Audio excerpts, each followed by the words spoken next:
Bronny James' NBA future is hanging by a thread, and the clock is ticking. With LeBron retiring soon, the protection is gone. We might be watching the last days of Bronny James in the NBA. Worst kept secret in the NBA has finally been revealed. And it was revealed by the lady responsible for this blatant act of nepotism to begin with. The Lakers drafted Bronny James in a desperate attempt to appease his never-satisfied father. This guy doesn't deserve to be anywhere near an NBA court. Of course, he was somehow drafted in the NBA. Again, thank you, LA Lakers, and thank you, Jeannie Buss. He's appeared in 24 games so far this year. He's averaging just about 7 minutes per game. And check out Bronny's stat line this season. 1.5 points, 1.1 assists, and a half rebound per game. And look, what everyone whispered about in basketball has finally blown up, and it's ugly. Bronny James' NBA future is hanging by a thread. The Lakers don't want him, the league is staying quiet, and the only person acting like this plan worked is LeBron, sitting courtside watching it fall apart. Let's be honest, this was never really about basketball or talent. It was about a father trying to create a historic moment, playing in the NBA with his son. The idea sounded nice, but it wasn't realistic. Now reality has hit.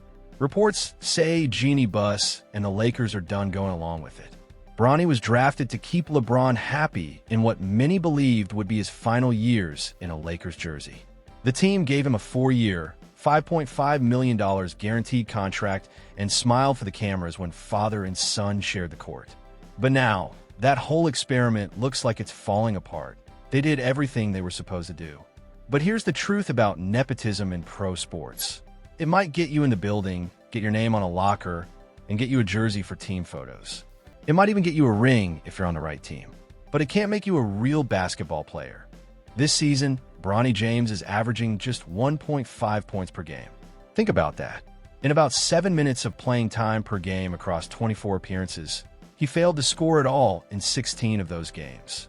That means 2/3 of the time he steps on the court, he doesn't put up a single point. This has got to stop, man! This has just got to stop with Bronny! He's sleeping! Man, you're sleeping! You played 3 minutes! I can't believe this spacing! There's 2 guys right next to each other, man! They're playing 3 on 5! Look at this, man! Again here, man! Look at this D!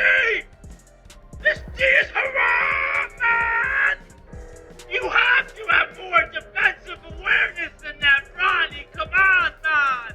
It's a shame, man! I feel bad for him! He's just not an NBA player! He cannot be on the floor anymore!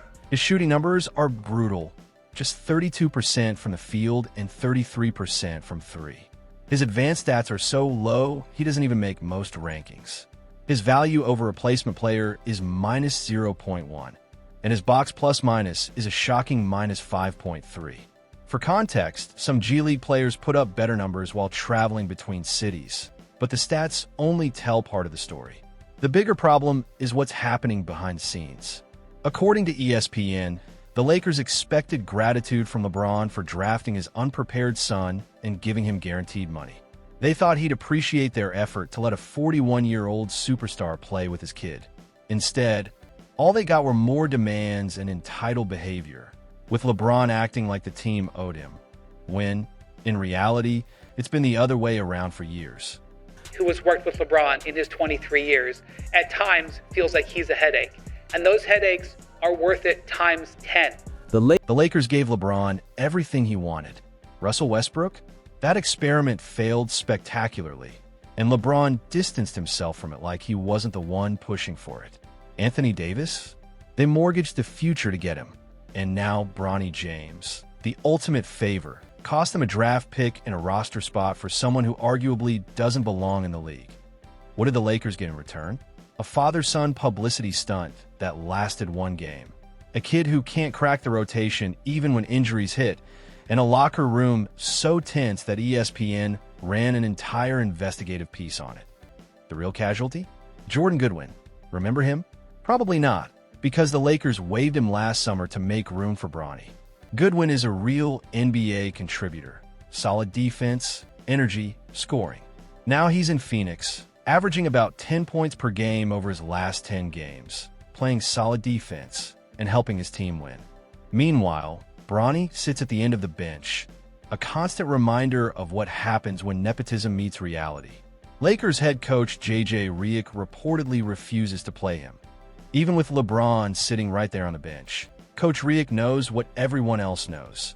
Putting Bronny on the floor is basketball malpractice. He can't get past defenders, he airballs shots constantly, and his offense is basically non-existent. Sure, he plays okay defense, but being a defensive specialist who can't score in today's NBA is like being a hitter who can't hit. It just doesn't work. Here's the uncomfortable truth. Bronny James is only 19. He never asked to be in this impossible situation. He wasn't ready for USC, let alone the NBA.